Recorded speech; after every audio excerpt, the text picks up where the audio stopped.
जनवरी का महीना था और हमारा एक जवान रात के 9 बजे बाथरूम के लिए निकलता है। ना जाने कैसे उसका पाँव फिसला और वो एक खाई में चला गया। जब चला गया तो सुबह हमें दिखा उसकी बॉडी एक नाले में पड़ी जो पाकिस्तान का नाला है। मेरे जवान अपने वेपन्स के साथ पाकिस्तान पे एम लेके खड़े, उनके जवान हम पे एम लेके खड़े। दोनों देशों के बीच में बहुत फायरिंग थी, युद्ध विराम नहीं था। अब पहाड़ों में आपको पता होना चाहिए जब भी फायर होता है ना उसकी गूंज जबरदस्त होती। खैर वो फायर के बाद दुश्मन डर गया, घबरा गया, पर दुश्मनी भी उसके अंदर भर गई। उसने तुरंत अपने तीनों मोर्चे तैयार किए और उस बगल से जो उसकी पोस्टें थी उनको भी बोला तैयार हो जाओ, और बोला इस पोस्ट पे जहाँ से फायर आया इसको फायर करो। हम पे फायर आ गया। हम पे फायर आया तो हमने ये सोचा कि 1-2 घंटे बाद शांत हो जाएगा, चुप हो जाएगा। नहीं, 3 दिन 3 रात वो फायरिंग।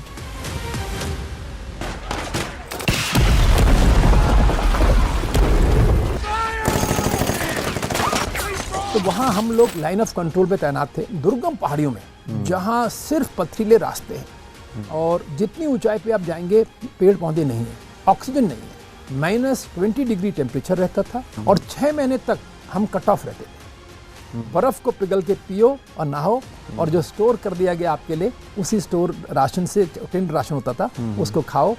और सामने आपका वहाँ पड़ोसी होता था आपका दुश्मन।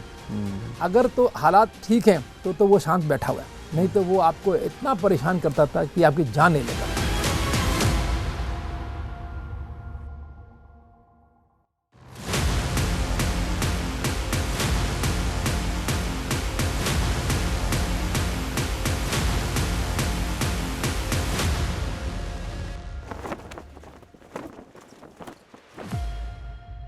नमस्ते, ओम शांति।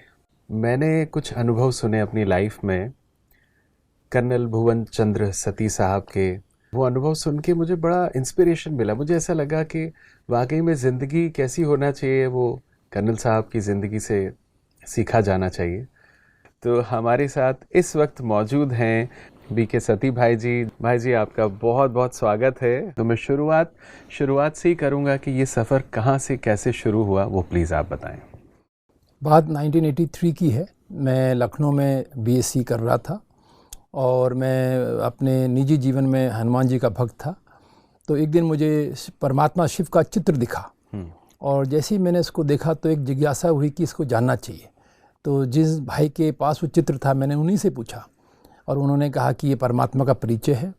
अब मैंने कहा हम इसको जानना चाहेंगे। तो वो हमें लखनऊ के खुर्शीद बाग केंद्र में ले गए, जहाँ हमें म्यूज़ियम दिखाया गया और फिर 7 दिन का कोर्स हुआ। उसके चौथे दिन, कोर्स के चौथे दिन एक ऐसा विज़न मिला, ये डिवाइन इंट्यूशन हुआ कि जैसे ये सत्य ज्ञान है और अब इस पे चलो। तो उसके बाद भक्ति पूरी हुई और हमने शुरू कर दिया राजयोग का अभ्यास। मैंने बीएससी पूरी की, एमएससी पूरी की और कोई भी एक संकल्प भी नहीं था कि मैं फ़ौज में आऊँगा। पर जैसे आपने बताया कि आप फ़ौज से जुड़े, तो मुझे जितना समझ में आता है फ़ौज के लिए तो बहुत कठिन पढ़ाई करनी होती है और बहुत सारी। तो आप पढ़ाई में आपका कैसा था? पढ़ाई में जब तक तो ये ज्ञान नहीं रहा तो I was average student, like से 50-60% लाने वाला। अच्छा। पर जैसे ही ये ज्ञान जीवन में आया और राज्यों का अभ्यास हुआ तो मेरी कंसंट्रेशन पावर बहुत अच्छी हो गई, एकाग्रता की शक्ति। और उससे ये रहा कि आई स्टार्टेड सिक्योरिंग 70-80%। और उसी के फलस्वरूप जो मैं पहले पढ़ने में ध्यान नहीं लगता था वो एकदम लगन पूरी आ गई पढ़ने के प्रति।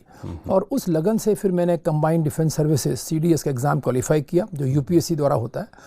और एक ही झटके में हमने जो आर्मी के लिए सिलेक्शन होता है, रिटर्न का, फिर इंटरव्यू का, फिर मेडिकल का, वो क्लियर किया और फिर हम आर्मी में आए। और यहाँ पे मैं एक चीज़ कहना चाहता हूँ हमारे बाबा के बच्चों के लिए कि डे 1 से अपने को मैं सदा निमित्त समझता रहा कि भाई बाबा आप जैसा चाहेंगे वो मेरी लाइफ होनी चाहिए। कई बार बाबा से जब गुफ्तगू होती थी तो मैं पूछता था कि बाबा मेरा जीवन कैसा होगा, मैं क्या बनूंगा। तो जैसे एक इंट्यूशन के रूप में जवाब आता था कि तुम ऑफिसर बनोगे। ये समझ में नहीं आया कि ऑफिसर कहाँ बनेंगे, कैसे बनेंगे, बट इतनी सहजता से बाबा ने हमें ऑफिसर बनाया कि मैं आज उसका सारा श्रेय परमपिता शिव परमात्मा को ही देना चाहूँगा। तो ये जो बातचीत होती है आपकी बाबा के साथ, तो ये कैसा, मतलब सुनने वाले सोचेंगे कि ये भी कोई बाबा के चक्कर में फंस गए तो ये कैसा आपको अनुभव होता था, थोड़ा उसको और डिटेल में अगर आप बताएं। इसमें ब्यूटी ये है कि जैसे हम दो प्रकार की बातचीत करते हैं, एक तो स्थूल जो हम बोलते हैं मुंह से, एक होता है मन की बात है। क्योंकि परमात्मा से हमारा रिश्ता ऐसा है जो मन से जुड़ा हुआ है, तो हम जब मन से बातें करते हैं तो मन में उसके उत्तर आते हैं, और वो मन जब जितना शीतल और शुद्ध होता है, पवित्र होता है, तो उसको एक इंट्यूशन के रूप में हमें एक मैसेज मिलता है जो बहुत कन्विंसिंग होता है जी। और वो कन्विंसिंग मैसेज आपको गाइड भी करता है और आपको अपनी मंजिल तक ले जाता है। तो मेरी इस प्रकार से बातचीत बाबा से होती थी, क्योंकि ये मुझे लगा is the right way to बाबा से अंग संग रहना। फौज में जब आपका सिलेक्शन हुआ होगा, बहुत मुश्किल होता है, फिजिकल टेस्ट इतने ज़्यादा होते हैं, स्ट्रेस टेस्ट इतना होता है, तो आपके मन में कैसा फौजी बनने का संकल्प था? देखिए, जब मैं फौज में सेलेक्ट हुआ तो खुशी तो बहुत मुझे हुई और मेरे पूरे परिवार को और ब्राह्मण परिवार को भी, क्योंकि मैं ज्ञान में था। और पर हमें बाहर से जो फौज दिखती है वो 26 जनवरी की परेड या ना ऐसी, हम फौज को उस रूप से समझते थे कि भाई फौज यही है, बट अंदर की दुनिया अलग है। तो जब ट्रेनिंग में जाना हुआ तो तीसरे दिन बड़ा झटका लगा, पहले 3 दिन, क्योंकि वहाँ जो ट्रेनिंग का स्टाइल था वो इतना कड़क और टाइट था कि, और आप जानते हैं दुनिया के हिसाब से है ना, गाली गलौज तो नॉर्मल बात होती है। तो हमारे लिए जो हम इतने सात्विक विचार से वहाँ पहुँचे थे, हमें जरा डिसबैलेंस सा लगा थोड़ा सा, पर चूंकि राजयोग हमें अष्ट शक्तियाँ प्रदान करता है, तो मैंने उसमें जो समाने की शक्ति थी उसका उपयोग किया और मेरी ट्रेनिंग ठीक से सफल हो गई। अब मैं फिजिकली तो फिट था ही, क्योंकि मैं हिल्स का रहने वाला हूँ, तो मैं फिजिकली फिट था। फिर जब कमीशन होके आर्मी में आना हुआ तो पहली पोस्टिंग में आपको बताना चाहता हूँ कि हम वैसे तो देवी परिवार में जब भी किसी घर जाते हैं तो हमें शरबत और फलों द्वारा स्वागत होता है। वहाँ वो कल्चर नहीं है, वहाँ तो आपको है ना ड्रिंक्स और नॉनवेज से ही स्वागत होगा। वो फौजी उसी को माना जाता है जो इन चीज़ों को स्वीकार करता है। तो आप समझ सकते हैं कि मेजॉरिटी उन्हीं लोगों की होती है, हम जैसे लोग बहुत माइनॉरिटी में होते हैं। पर चूंकि अंदर दृढ़ संकल्प था और देश के प्रति बहुत रिस्पेक्ट था, सेवा की भी भावना थी, बट ये भी था कि अपने इन धारणाओं को मैं कभी कंप्रोमाइज़ नहीं करूँगा। तो वो सीनियर्स को समझाना पड़ा। वो फोर्स तो करते थे, मैं उनकी फोर्स को मैं भी फोर्स से ना डाउन कर देता था। तो इस प्रकार से वो समझ गए बहुत जल्दी कि भाई ये आदमी अलग है, इसकी सोच अलग है, इसकी विचारधारा अलग है।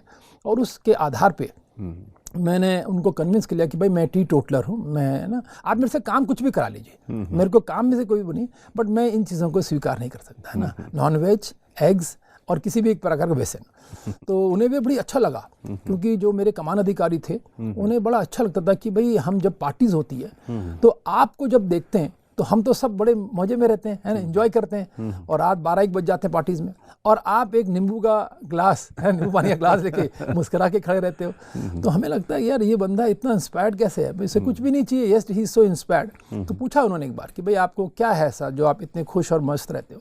मैं सब मेडिटेशन करते हैं, उसमें जो हमें आंतरिक संतुष्टता और खुशी मिलती है, शक्तियाँ प्राप्त होती हैं, वो हमें मस्त रखती है ना। हमें फिर इन चीज़ों के लिए ऐसे सोचना नहीं पड़ता कि हमें भी इंजॉय करना है, हमारा इंजॉयमेंट उसमें समाया हुआ है।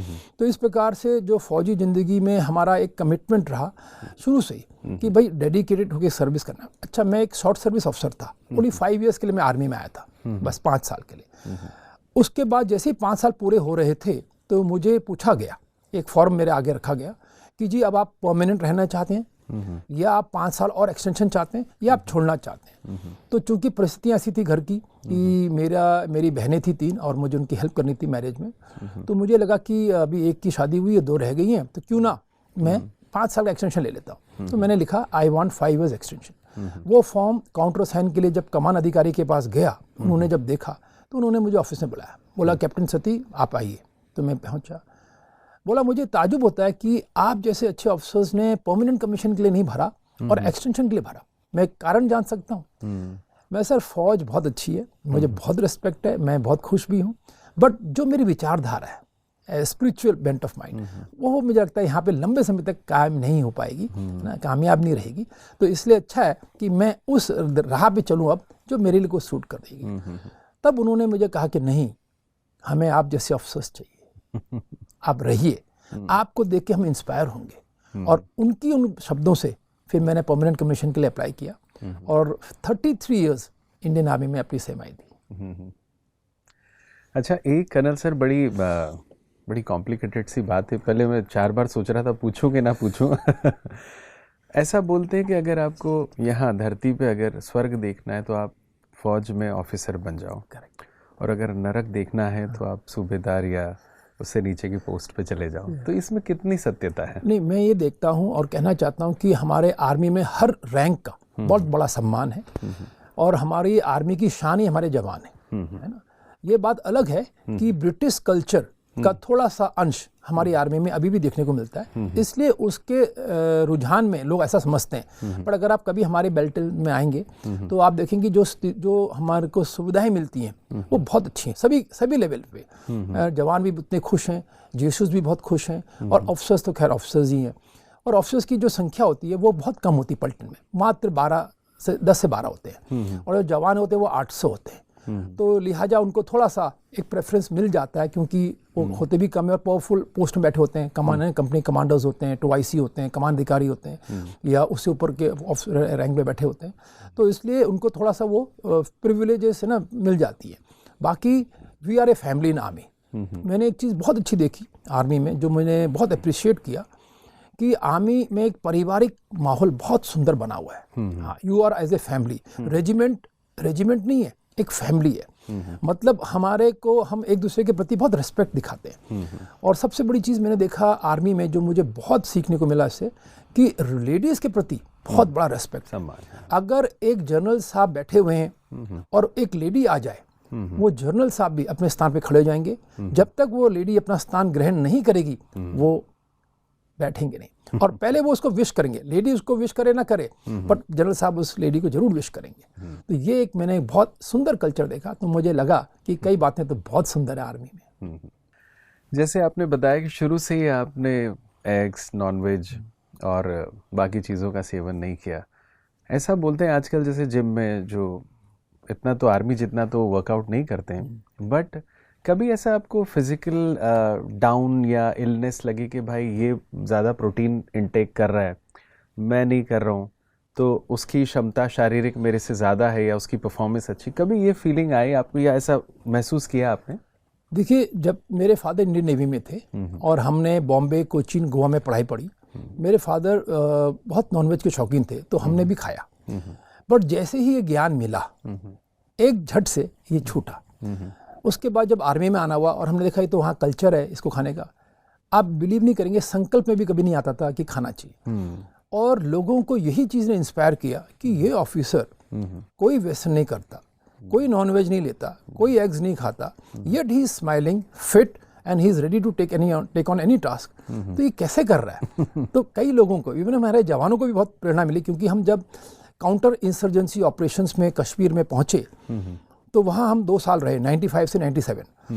उस दौरान हमारी पलटन जब वहाँ पहुँची, मेरा भी वो पहला एक्सपीरियंस था, और हम श्रीनगर पहुँचे थे, और मेरी कंपनी को मैं मेजर था तब, और मेरी कंपनी जिसमें 120 जवान थे, तो हमें उन्होंने लाल चौक के नज़दीक बिठा दिया कि भाई यहाँ पे आप ऑपरेशंस कर रहे हो, मिलिटेंट्स पकड़े। तो कई जवानों के मन में ये शंका थी मुझे देख के कि ये ऑफिसर जो कुछ नहीं खाता है पीता है ना, बहुत पोलाइटली और सिंपल एटीट्यूड है इसका, अप्रोच है लाइफ का, तो ये यहाँ पे कितना सफल होगा।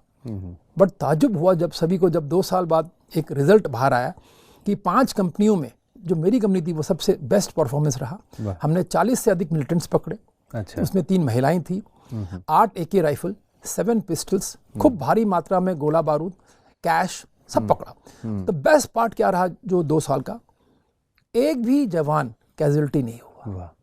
इतनी खतरनाक स्थिति में भी कहाँ हम नहीं गए, दिन रात कहाँ गए, क्यों, उसका रीज़न बताना चाहता हूँ, और यही मैं शेयर करना चाहता हूँ आज सभी के साथ, कि जब हम हर कार्य को निमित्त होकर करते हैं और करने से पहले 2 मिनट उस परमात्मा से जुड़ते हैं, तो मैं अपने जवानों से कहता था हंसी मजाक में कि ये जो बुलेट प्रूफ हमने पहना है छाती पे और सर पे, ये फेल हो सकता है, पर अगर परमात्मा की याद का बुलेट प्रूफ हमारे साथ है तो वो कभी नहीं फेल होगा।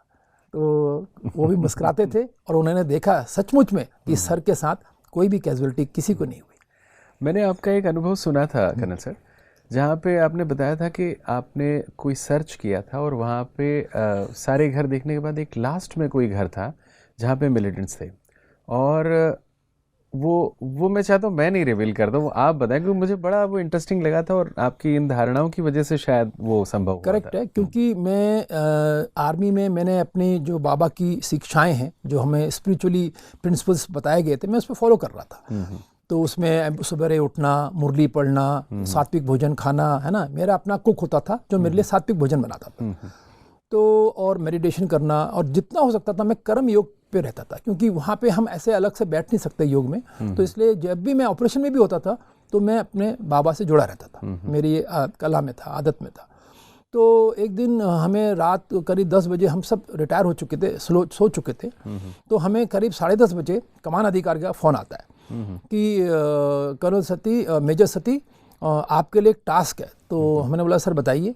तो कहते हैं कि अभी आप अपनी पूरी टीम को लेके लाल चौक के नज़दीक पहुंचिए और यहाँ पे एक इलाका है, उसका सर्च करना है, पूरी पलटन आ गई है, आप भी पहुंचिए। तो मैं जी सर। तो हमने अपनी टीम तैयार की, हमने 2 मिनट परमात्मा को याद किया, हम पहुँचे वहाँ पे। तो उन्होंने मुझे एक इलाका दिखाया, बोला इस पूरे इलाके की आप सर्च करें और मुझे अपडेट देते रहना। तो हमने सर्च किया और बताते रहे उनको। तो 2 बज गए रात के। तो जब 2 बज गए तो मैंने फिर पूछा कि सर हमने इतने सारे घर सर्च तो किए हैं, हमें कोई मिलिटेंट तो भी नहीं मिल रहा है, तो अब हमारे लिए अगला आदेश क्या है, क्या हम सर्च जारी रखें कि इसको बंद कर दें? कहता बस एक आध घर और कर लो। तो मैंने सर पलटन को भी कोई सफलता मिली? कहता अभी तक किसी को कोई सफलता नहीं मिली, बट सब लगे हुए। मैं ठीक है सर। हमें आखिरी घर में घुसे, जैसे हम सभी घरों में घुसे ऐसे इसमें। तो सर्च से पहले मैंने अपने जवानों से ये कहा था कि देखो सर्च तो वो करना उसी तरीके से जैसे हमें सिखाया गया है, बट आपका व्यवहार ठीक होना चाहिए। आप अभी रात को किसी घर जा रहे हो, आपके हाथ में एक राइफल है, वहाँ पे एक बूढ़ी माँ बैठी है, एक छोटा बच्चा है, एक लेडी है, एक प्रेग्नेंट लेडी हो सकती है, एक बूढ़ा हो सकता है, वो आपको देख के हो सकता है प्राणी ना छोड़ दे अगर आपने धमकाया उसको। तो आप सर्च करेंगे बट आप किसी के साथ दुर्व्यवहार नहीं करेंगे। तो उन्होंने मेरी बात मानी, क्योंकि वो देख रहे थे सर तो साथ नहीं चल रहे। तो जब आखिरी घर में घुसे तो वहाँ 2 जेंट्स थे, 3-4 महिलाएं थी।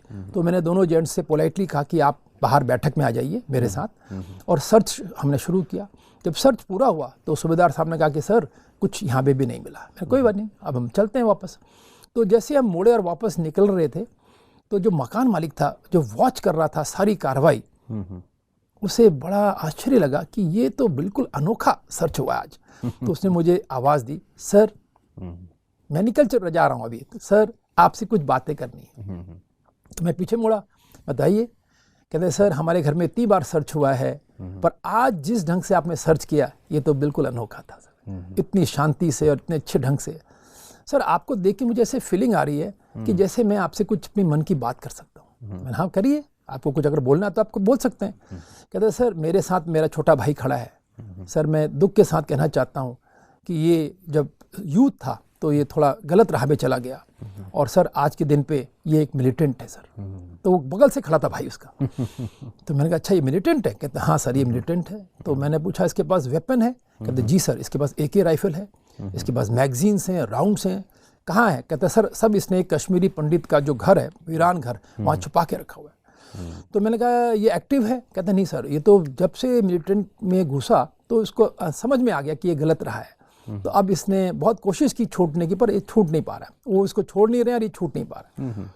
तो मैंने कहा आप मुझसे क्या चाहते हो? कहते सर मैं आजीवन आपको दुआएं दूंगा, आपका आभारी रहूंगा अगर आप आज मेरी मदद कर सकते हैं। मैं बताइए? कहते सर ये गैरेज में मैकेनिक है, अगर आप उसको वहाँ से उठा लेंगे कल, तो ये उठने के बाद आपको आपका हथियार दे देगा, और आपकी जो रिपोर्ट होगी जिसके आधार पे पुलिस में उसमें आप इस ढंग से लिखिएगा कि जो इसको जो कड़ी सजा ना हो। तो हमने अगले दिन 4 बजे उसको गैरेज से उठाया, ड्रामा अनुसार थोड़ा सा उसको है ना एक्टिंग करके पीटा पाटा। तो मिलिटेंट्स तक आवाज़ चली गई कि ये आज पकड़ा गया। तो जैसे मिलिटेंट्स को पता चलता है कि उनका कोई बंदा पकड़ा जाता है तो वो उसको उससे दूर हो जाते हैं, क्योंकि उन्हें पता कि अगर हम अब नज़दीक आए तो वो पकड़ा देगा, हम भी पकड़ जाएंगे। तो वो भाग जाते हैं दूर। तो फिर इसको हमने पुलिस को जमा किया। मैंने उसकी रिपोर्ट में बहुत अच्छी रिपोर्ट लिखी कि ये मिलिटेंट था बट इसने कोई एक्टिव नहीं एक्शन लिए हैं और अब ये सुधरना चाहता है, तो इसको एक मौका मिलना चाहिए। तो जब हम ऐसी रिपोर्ट लिखते हैं तो पुलिस और कोर्ट और जज साहब भी ऐसे लोगों की बहुत मदद करते हैं। बाद में सुना कि वो बंदा एक अच्छा नागरिक बन गया है। उस दौर में मेरे ख्याल से 90s का वो जो दौर था कर्नल सर, जब हम भी छोटे थे, पर हमने सुना था कि उन दिनों जो था वहाँ पे माहौल, एक तो आतंकवाद चरम पे था, करेक्ट, और पत्थर मारते थे जी, आर्मी को देखते ही पत्थर मारते थे, और उस दौरान आपकी वहाँ पोस्टिंग थी जी, और उसी दौरान वो भी दौर था जब वहाँ पे बहुत सारे लोग सरेंडर हुए थे, जी, जैसे आपने बताया। करेक्ट, तो वाकई में क्या उनका जीवन नॉर्मल, जैसे आपने बताया ये भाई का तो हुआ, तो जो बाकी लोग थे, जैसे कई बार ऐसा होता है अनजाने में किलिंग हो जाती है कि वो अपराधी नहीं था, करेक्ट, पर उसको मार दिया गया। करेक्ट। तो आपको क्या लगता है इसमें कितनी सच्चाई रही होगी? डेफिनेटली ये होता था, क्योंकि आर्मी को ना बड़े लेवल पे ऑपरेशंस करने पड़ते थे वहाँ पे, और आए दिन ऑपरेशंस, मतलब 24/7 ऑपरेशंस चलते रहते थे, क्योंकि शुरू में वहाँ पे करीब करीब हजारों की संख्या में मिलिटेंट्स थे, है ना, और इतने सारे हथियार वहाँ आ चुके थे कि आर्मी के पास कोई चारा नहीं था दिन रात ऑपरेशन करने के सिवाय। जी सॉरी, उन दिनों ये भी बताते थे कि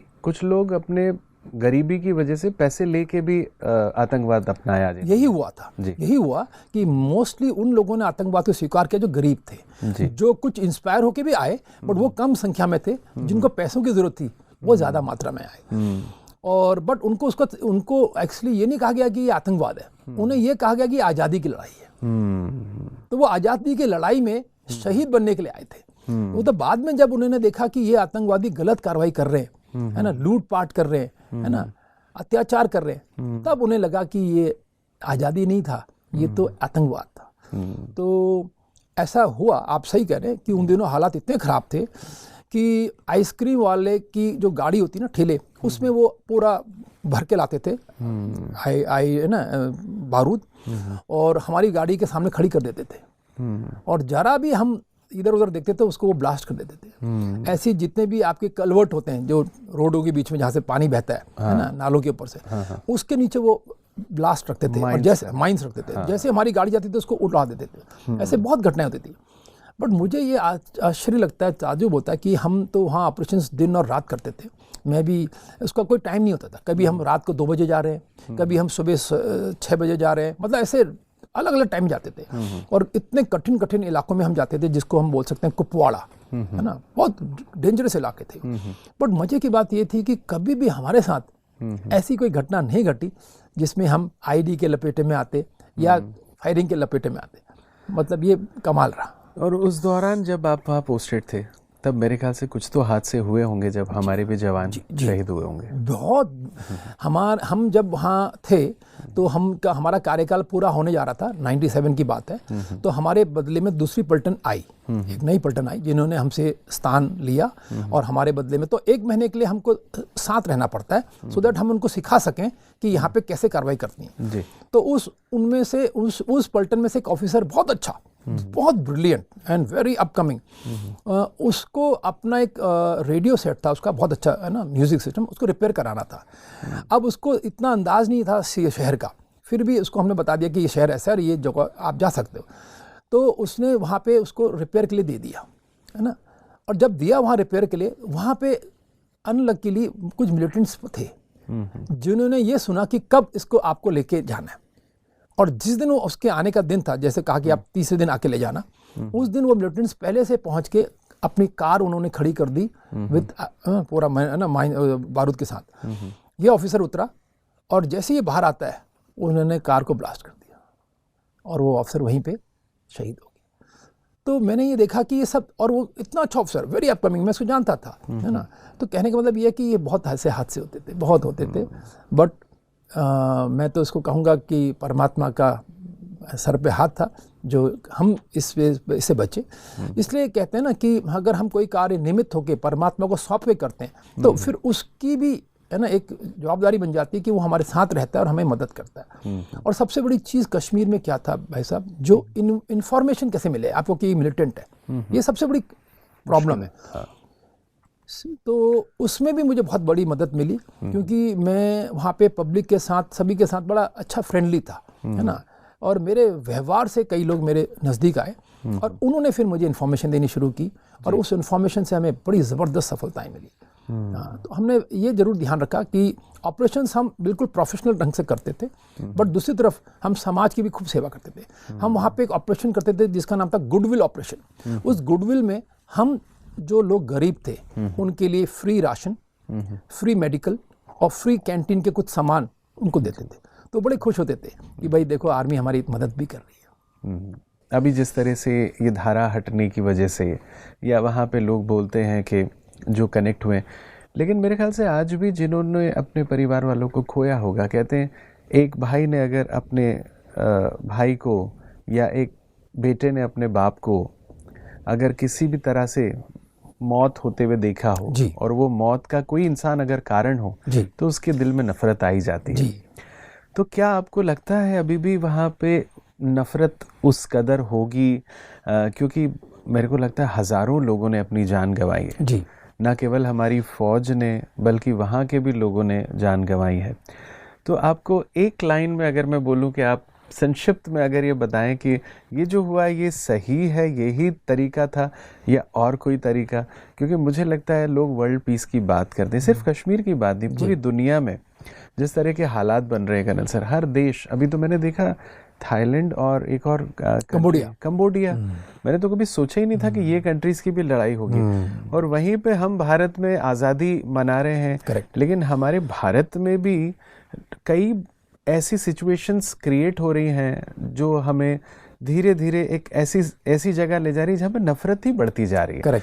तो मैं चाहता हूँ आप कुछ ऐसा बताएं कि परमानेंट सॉल्यूशन की तरफ हमारा देश बढ़े और जो यूथ सुन रहे हैं या जो भी लोग हमें इस वक्त सुन रहे हैं उन सब लोगों को एक ऐसी प्रेरणा मिले कि एक फ़ौज से कोई इंसान इतने साल देने के बाद में क्या संदेश देना चाहेगा।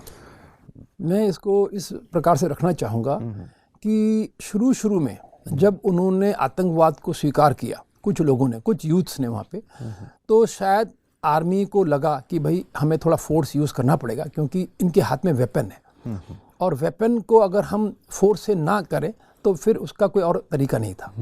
तो वो तो थोड़ा फोर्स इनिशियली आर्मी को लगाना पड़ा। उससे क्या हुआ, जब डर पैदा हुआ वहाँ के यूथ्स में तो अधिकतर ने सरेंडर करना शुरू कर दिया और फिर आर्मी ने और गवर्नमेंट ऑफ इंडिया ने इतनी अच्छी चीज़ उनके लिए स्कीम निकाली कि आप बिलीव नहीं करेंगे, हमारी एक रेजिमेंट है ना, उसको हम बोलते हैं जैक लाई, वो उसमें अधिकतर बच्चे जो भर्ती हुए हैं वो यही थे। अच्छा। हाँ, इसका जो केंद्र है रेजिमेंटल सेंटर वो श्रीनगर में ही है। हाँ, तो इसलिए ये वो वाली बात है, चोर के हाथ में चाबी देने। हाँ, पर क्यों उनको रीसेटल किया? क्योंकि वो बच्चे सुधरना चाहते थे। वो जब गए वेपन्स लेके आतंकवाद के पद पे, उन्हें पता नहीं था हम कहाँ जा रहे हैं। जिस आज़ादी को आज़ादी समझ रहे थे, बाद में उन्हें क्लियर हो गया कि ये तो आतंकवाद है, तो उन्होंने फिर सरेंडर किया, बड़ी संख्या में किया। तो फिर अब उनको कहाँ रीसेटल करें? तो देखा उनकी एज है, सब कुछ ठीक है, बच्चे अच्छे हैं, है ना, माँ बाप भी चाहते हैं, तो फिर क्या। आज मैं आपको बताना चाहता हूँ जो परिदृश्य है कश्मीर का वो इतना अच्छा है कि आपने देखा होगा कि ये पहलगांव के इंसिडेंट को छोड़ के पिछले 2 साल से वहाँ एकदम गहन शांति है। बहुत डेवलपमेंट हो रहा है, ब्यूटीफुल डेवलपमेंट हो रहा है। रीज़न क्या है कि लोग अब यही चाहते हैं। लोग समझ गए कि ये सब कोई बाहर का प्लान था जिससे हम लोग है ना पीड़ित थे, डिस्टर्ब होते। बट एक्चुअल में देखा जाए आर्मी और भारत सरकार हमारे फेवर में है, इसलिए आज वहाँ सभी यूथ्स और सभी लोग है ना हमारे पक्ष में है। मैं आपको अपना किस्सा सुनाना चाहता हूँ कि जब 97 अक्टूबर में अब मैं जाने वाला था, मेरे सिर्फ 10 दिन रह गए थे, तो मुझे उन्होंने जहाँ पे रखा था, मेरे बॉस ने, मेरे कमान अधिकारी ने, उस इलाके का नाम था पंथा चौक। वो डल लेक के बिल्कुल नज़दीक था वो इलाका, डल लेक के नज़दीक था। तो पंथा चौक में बहुत सारी स्टोन क्वेरीज हैं, है ना, स्टोन क्वेरीज है। तो वहाँ बड़े बड़े सेठ रहते हैं, बड़े बड़े है ना, अच्छे उनके महल हैं। तो मेरा इलाके में वो आता था तो मैं अपने सर्च ऑपरेशन सब करता रहता था। तो जब मैं वहाँ सर्च करता तो उन्होंने ये देखा कि ऑफिसर में एक विशेषता है, ये आता तो है हमारे इलाके में, सर्च भी पूरा करता है, पेट्रोलिंग भी होती है इसकी, बट ये किसी को तंग नहीं कर रहा है और ये मुस्कुराता रहता है, उन्हें बड़ा पॉजिटिव है, मिलता है लोगों से, मतलब कोई से अगर मिलना चाहते तो मिलता है। तो जब उन्होंने लंबे समय तक मेरा ये देखा तो मेरे क्लोज हो गए और उन्होंने मुझे काफ़ी गाइड भी किया, है ना, जो गलत लोग थे उनके इशारा भी किया, सर ये लोग को तो आप सुधारें। तो अब जब मेरे जाने का समय आया तो वहाँ के जो प्रधान थे उस गांव के, पंथा चौक गांव के, वो मेरे पास आते हैं, कहते हैं सर हमें पता चला है कि आप अब जाने वाले हो। तो मैंने कहा हाँ, आर्मी का एक नियम होता है कि हमारा एक कार्यकाल होता है, समयबद्ध होता है और हमको जाना पड़ता है। कहते हैं सर हम एक चीज़ चाहते हैं कि हम आपका एक फेयरवेल करेंगे सर, है ना। तो मैंने कहा नहीं, हम आर्मी में ऐसे फेयरवेल नहीं स्वीकार करते हैं, है ना, आप बस आपने इतना कह दिया मेरे लिए वो फेयरवेल है। कहते हैं नहीं सर, आप प्लीज़ आपको आना ही पड़ेगा, है ना, हम आपको फेयरवेल देंगे। तो मैंने अपने कमान अधिकारी से पूछा कि ऐसा ऐसा कह रहे हैं, मैं क्या करूं? कहता है आप जाइए, बट अपने प्रोटेक्शन का ध्यान रखना। तो मैं गया, तो एक बड़ी सभा में उन्होंने फेयरवेल रखा था, मैं बैठा था, तो काफ़ी सारी बातें हुई, मैंने भी उनको धन्यवाद दिया। तो उन्होंने, जब प्रधान साहब ने एक बड़ी विचित्र बात बोली, उन्होंने बोला सर मैं यहाँ पे रहता हूँ पंथा चौक में, और भगवान की है ना करम से मेरे पास सब कुछ है और अच्छे मेरे पहुँच है। इन दिनों जो हमारे मुख्यमंत्री हैं है ना जम्मू कश्मीर के फारूक अब्दुल्ला जी, वो भी मेरे मित्र हैं। तो सर मन में एक विचार आता है, अगर आपसे मैं पूछ सकता हूँ तो आप बताइएगा, है ना? बताइए। कहते सर मैं सोच रहा हूँ कि मैं मुख्यमंत्री से मिलता हूँ और कह देता हूँ कि इनकी जो पलटन है वो भले चले जाए, मेजर सती यहाँ रह जाए। तो ये था कमाल अध्यात्म का कि उन्हें भी लगा कि ऐसे लोग अगर रहें और ये ऑपरेशंस करें तो मिलिटेंट्स भी पकड़े जाएंगे और जो समाज में शांति और सुमधुरता है ना, हार्मनी है, वो भी बनी रहेगी। तो ये था कमाल कश्मीर का। वाह। तो देखिए, जो सुन रहे हैं इस वक्त हमें, उनको मैं बता दूं कि भाई जी बोलूं या कर्नल सती सर बोलूं, क्या बोलूं आपको, मैं तो अभी फ़िलहाल बीके सती भाई जी बोलूँगा कि उनकी लाइफ के अनुभव से मुझे तो ये सीखने को मिलता है कि अगर हम कितनी भी मुश्किल परिस्थिति में हों, अगर हम फ़ौज में भी हों, अगर हम मोहब्बत, कहते हैं ना, मेहनत की जगह मोहब्बत यूज़ करें तो बहुत सारे बड़े बड़े काम हो सकते हैं। तो जाते जाते कर्नल सर मैं ये चाहूँगा कि हमारा जो यूथ है उनको आप कोई ऐसा गुरु मंत्र दे के जाएँ कि मुझे लगता है कि जो हमारी ज़िंदगी है वो भी कोई फ़ौज से कम नहीं है। हर इंसान योद्धा है ना? कई बार दुश्मन बंदूक लेके नहीं आता है, अलग अलग भेष में आता है ना? कभी तो वो नशे की जकड़ में आ जाते हैं, कभी वो बहुत ऐसी चीज़ें कर बैठते हैं, हिंसा में इतना अव्वल चले जाते हैं, ऐसे क्राइम कर देते हैं जिसके कॉन्सिक्वेंसेस में उनकी ज़िंदगी पूरी ख़राब हो जाती है। तो आप एक कोई ऐसा संदेश उन्हें दें कि वो भी आपके जैसा एकदम, जिसको कहते हैं कि जब कोई हमारा फेयरवेल करे, सभी का फेयरवेल एक दिन होता है तो उस फेयरवेल पे वो बोलें कि ये तो बहुत ही अच्छे इंसान थे। तो ऐसे जीवन बनाने के लिए कोई गुरु मंत्र अगर आप देना चाहें। देखिए, मैं आज के यूथ से यही कहना चाहूँगा कि आप लोगों की लाइफ में जो आपको सुविधाएं दी जा रही हैं या मिल रही हैं बहुत ब्यूटीफुल है, अव्वल है। सिर्फ आप उन साधनों में साधना को जोड़ लीजिए, क्योंकि क्या हो रहा है, आज का यूथ बहुत इंटेलिजेंट है, बहुत अच्छी बुद्धि है उसके पास और बहुत अच्छा सोचता भी है, पर उसको कोई डायरेक्शन नहीं मिल रहा है कि इसको कैसे बैलेंस में रखा जाए। और साधना एक ऐसी कला है जो हमारे लाइफ में बैलेंस लाती है। मैं भी जब तक इस ब्रह्मा कुमारी और राजयोग से नहीं जुड़ा था, शायद मैं भी थोड़ा सा भटका हुआ था, पर जहाँ मैं जुड़ा तो मैंने ये देखा कि लाइफ में ये जो साधना थी, इसने लाइफ को बैलेंस रखा और उस बैलेंस से ही सफलता लाइफ में आई। तो मैं रिक्वेस्ट करूंगा हमारे यूथ से कि स्पिरिचुअलिटी को अपने लाइफ का एक हिस्सा बना लें। जैसे मोबाइल तुम्हारे लाइफ का हिस्सा है, ऐसे अध्यात्म को भी बना लें, क्योंकि अध्यात्म मीन्स आत्मा का अध्ययन। तो ये अगर आपने सीख लिया तो आत्मा के अध्ययन से जो गुण और शक्तियाँ आपके जीवन में प्रवेश करेंगी, वो साधना है ना, आपको साधन भी जुटाएंगी आपके लाइफ में, बैलेंस भी लाएंगी और ज़बरदस्त सफलता देंगी। तो बहुत सारी और बातें मन में उमड़ रही है, लेकिन वक्त को देखते हुए मुझे लगता है कि इस पॉडकास्ट का एक पार्ट 2 भी बनाना पड़ेगा। बिल्कुल तैयार है। जिसके अंदर मैं चाहूँगा कि हम लोग और भी सिक्योरिटी सर्विसेज से जुड़े हुए, उसमें भी आप बहुत सेवा कर रहे हैं और कारगिल के भी अनुभव उसमें सुनाएंगे आप। जी, तो कारगिल का एक अनुभव तो आ सकता है भी अगर आप चाहें थोड़ा सा शेयर करना। कारगिल में हमें जाने का मौका मिला 2001 से 3। अच्छा। तब मैं मेजर साहब था और मुझे 10,000 फीट से लेकर 17,000 फीट तक की ऊंचाइयां का एक इलाका सौंपा गया कि इसमें 10 पोस्ट हैं और कर्नल मेजर सती आप इनका कमांड करेंगे। तो वहाँ हम लोग लाइन ऑफ कंट्रोल पे तैनात थे, LC बोलते हैं उसको, और उस दुर्गम पहाड़ियों में जहाँ सिर्फ पथरीले रास्ते हैं और जितनी ऊंचाई पे आप जाएंगे पेड़ पौधे नहीं है, ऑक्सीजन नहीं है। तो हमारी सबसे ऊंची पोस्ट 17,000 फीट पे थी और वहाँ पे तो जो विशेषताएं थी उस ऊंचाई की 17,000 की, कि विंटर्स में 8 फीट बर्फ गिरती थी। अच्छा। -20 डिग्री टेम्परेचर रहता था, अब आप समझ सकते हैं, और 6 महीने तक हम कट ऑफ रहते थे। तो उस कट ऑफ में हमारा भोजन सिर्फ टिंड होता था, जो स्टोर कर दिया गया अब उसी को खाओ, बर्फ को पिघल के पियो और नहाओ, और जो स्टोर कर दिया गया आपके लिए उसी स्टोर राशन से, टिंड राशन होता था, उसको खाओ और अपने ना समय को सफल करो। और सामने आपका वहाँ पड़ोसी होता था आपका दुश्मन। अगर तो हालात ठीक हैं तो वो शांत बैठा हुआ है, नहीं तो वो आपको इतना परेशान करता था कि आपकी जान ले लेता था। तो हम भी उसी हालात में वहाँ पहुँचे थे, क्योंकि कारगिल युद्ध के तुरंत बाद हम वहाँ पहुँचे थे। हालात ठीक नहीं थे, दोनों देशों के बीच में बहुत फायरिंग थी, युद्ध विराम नहीं था। खैर हम बाबा की याद में पहुँचे थे, परमात्मा की याद में पहुँचे थे, तो हमेशा अपने को निमित्त समझते थे कि भाई आप ही ने हमें भेजा है ना, कोई अच्छाई सेवा लेनी होगी। तो वहाँ करीब 1.25 साल रहने का मौका मिला उस ऊंचाइयों में। सबसे बड़ी बात बताना चाहता हूँ रिजल्ट के रूप में कि एक भी कैजुअलिटी हमारी नहीं हुई, चाहे दुश्मन की गोली से, चाहे वहाँ पे ना एक कैजुअलिटी फिजिकल कैजुअलिटी भी होती है, अर्थात बर्फ़ में फिसलने से भी हमारे जवान मर जाते हैं। अच्छा। क्योंकि बर्फ़ है और आपने ठीक से पाँव नहीं रखा और आप फिसल गए, आप सीधे 200 फीट नीचे जाएंगे और आपकी डेथ हो जाएगी। तो ऐसा भी होता था, पर लकीली हमारे साथ दोनों चीज़ नहीं हुई। तो अब आपको एक इंटरेस्टिंग किस्सा सुनाऊंगा कि मेरा खुद का मुख्यालय 15,000 फीट पे था, 15,000 फीट पे मैं बैठा हुआ था, जिसको बोलते हैं कंपनी कमांडर हेडक्वार्टर्स। मेरे नीचे एक ऑफिसर था जो सबसे ऊंची पोस्ट पे बैठा था 17,000 पे। 17,000 पोस्ट की जो विशेषता थी कि उससे ठीक 25 मीटर आगे, 50 मीटर्स, 25 से 50 मीटर की दूरी थी, ज़्यादा नहीं थी, दुश्मन बैठा था जिसको हम पाकिस्तान कहेंगे, और उसकी ऊंचाई थी 17,500, यानी कि वो हमसे ऊंचा था। अच्छा। यानी कि वो हमको देख सकता था, हमारे पोस्ट को वो 50% ऑब्जर्व करता था कि ये क्या कर रहे हैं। खैर हमारे और उनके बीच में वहाँ शांति थी। मैं जब पहली बार वहाँ गया मई 2001 में, तो मैंने देखा बड़ी शांति है।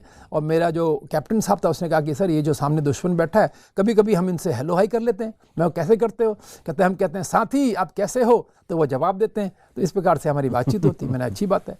तो सर आपका कोई आदेश? मैंने कहा मेरा एक ही आदेश है आपके लिए कि अगर शांतिपूर्वक आप एलसी की सुरक्षा कर सकते हो तो आप करिए, हम मेरी तरफ से है ना, आप फायरिंग की जरूरत नहीं है, फायरिंग वहीं पे जरूरत है जहां प्रोवोकेशन है। कहते हैं ठीक है सर।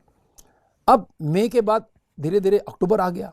अक्टूबर के महीने में एक विशेष डेवलपमेंट हमें देखने को मिला कि जो दुश्मन सामने बैठा है 17,500 पे, वो एक 3 मोर्चे उसके हमारे तरफ फेस करते हैं जिसमें उसके हथियार थे, एक नया मोर्चा बना रहा है।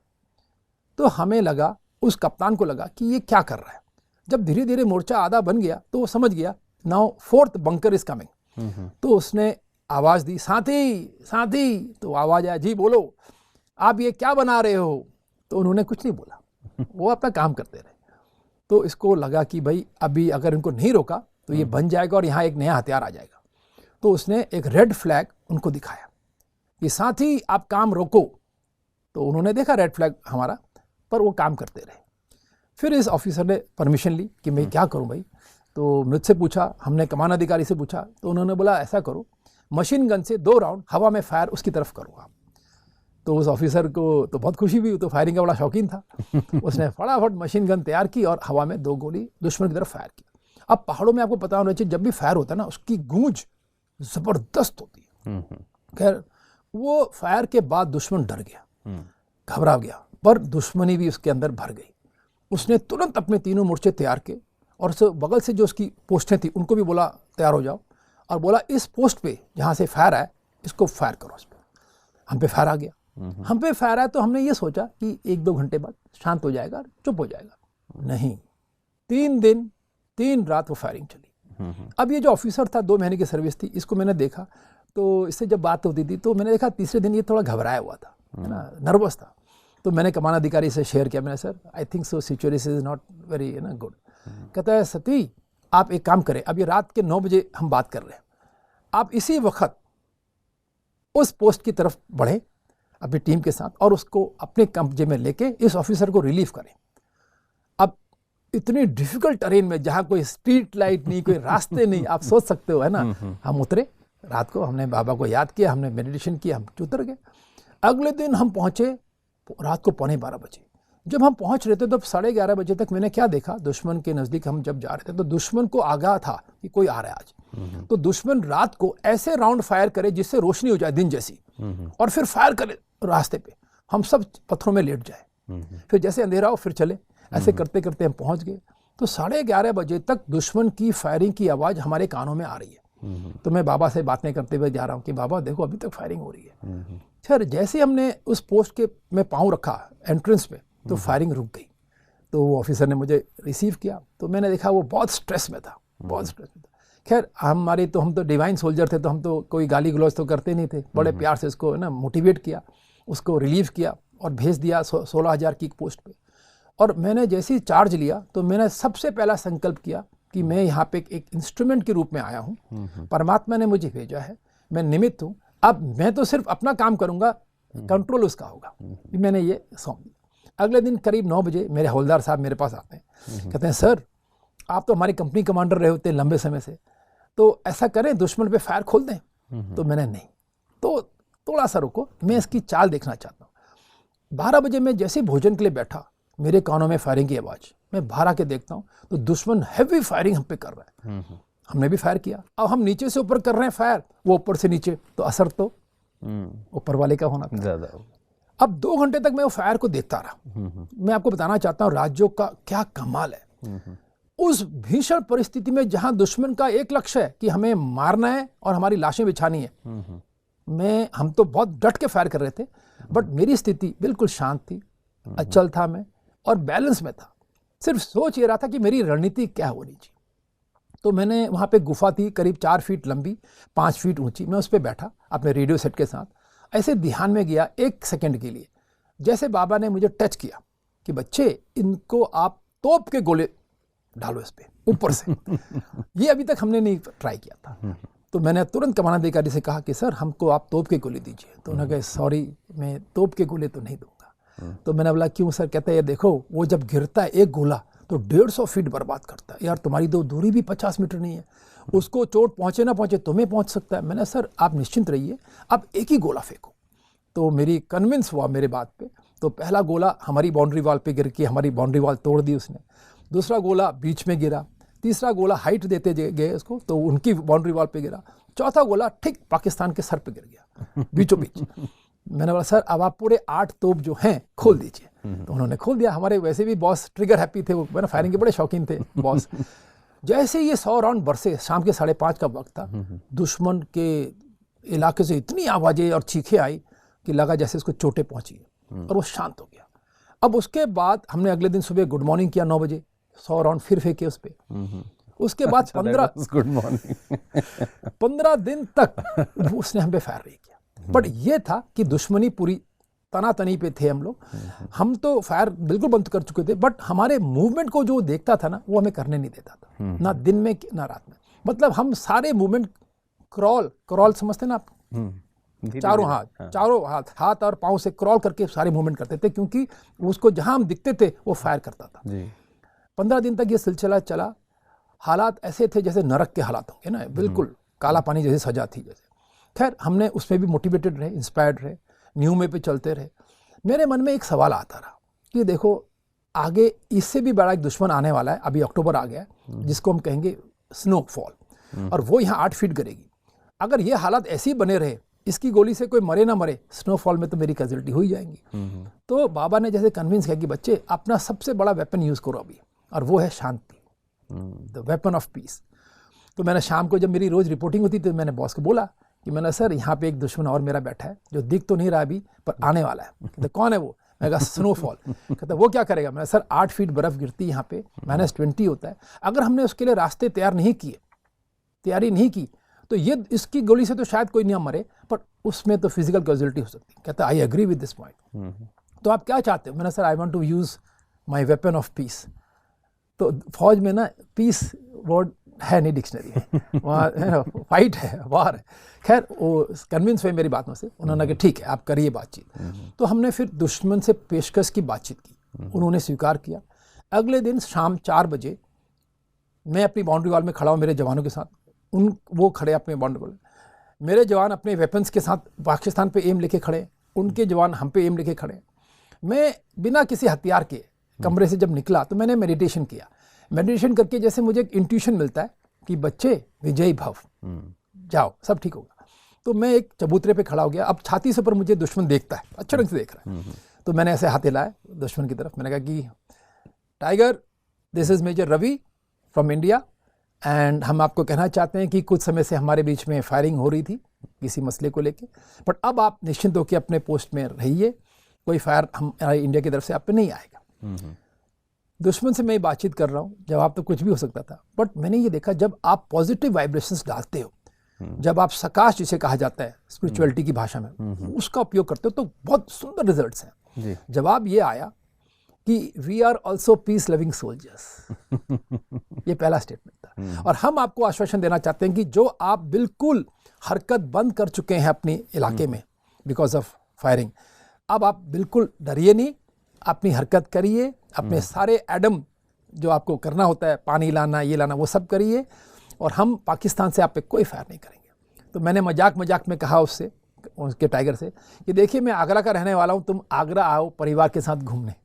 कहता है सर मैं पेशावर का हूँ, आप पेशावर आइए। तो अब हमारा है ना इन्विटेशन शुरू हो गया। फिर 1 घंटे बातचीत चली, रात को देखा जवान शेरो शायरी कर रहे हैं। अगले दिन सुबह करीब 9 बजे मेरे हवलदार साहब का मुझे मिले, कहते हैं सर दुश्मन का सेंट्री चला रहा है कि साथ ही आप हरकत करें, डरे नहीं, हरकत करें।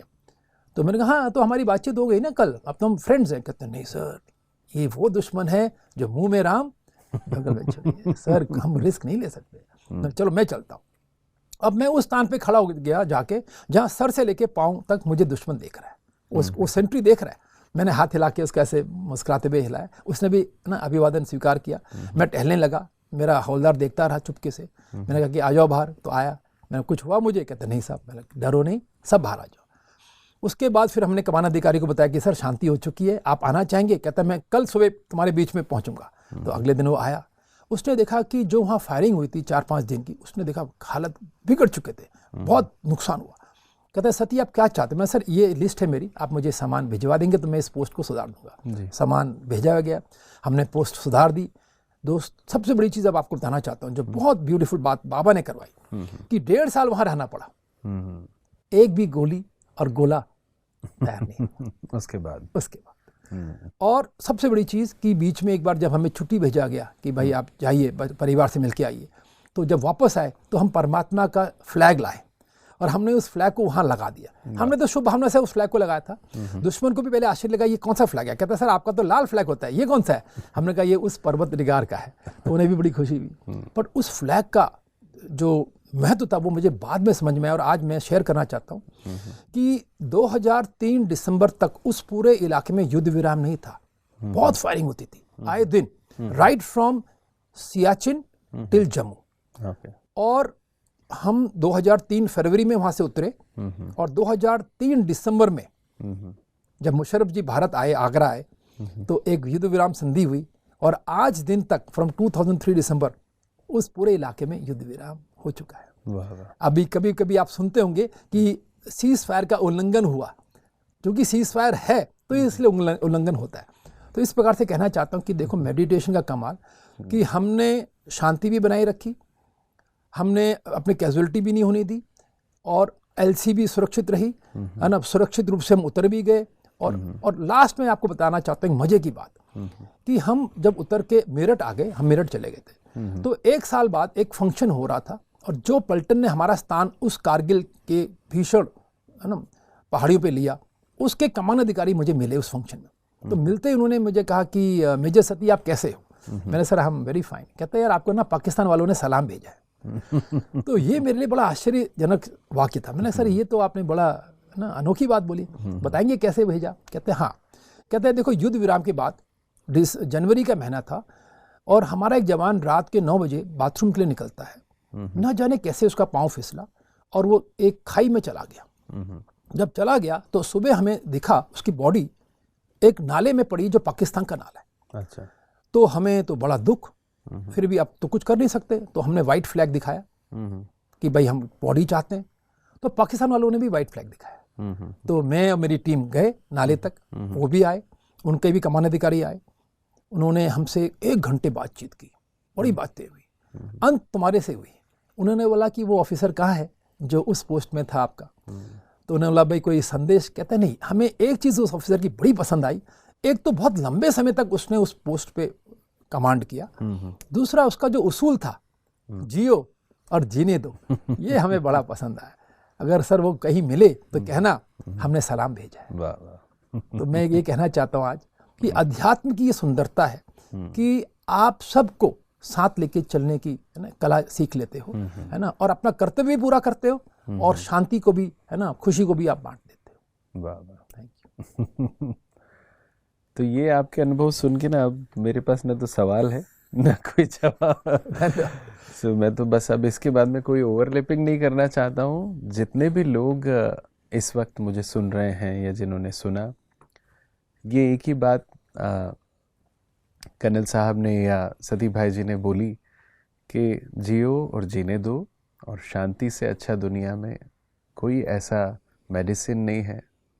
इस धरती माता को भी अब शांति की ज़रूरत है, ह्यूमैनिटी को शांति की ज़रूरत है। लोग बातें तो बहुत करते हैं, लेकिन मैं समझता हूँ कि जब तक हम अपने मन में शांति नहीं लाएंगे तब तक विश्व में शांति नहीं होगी।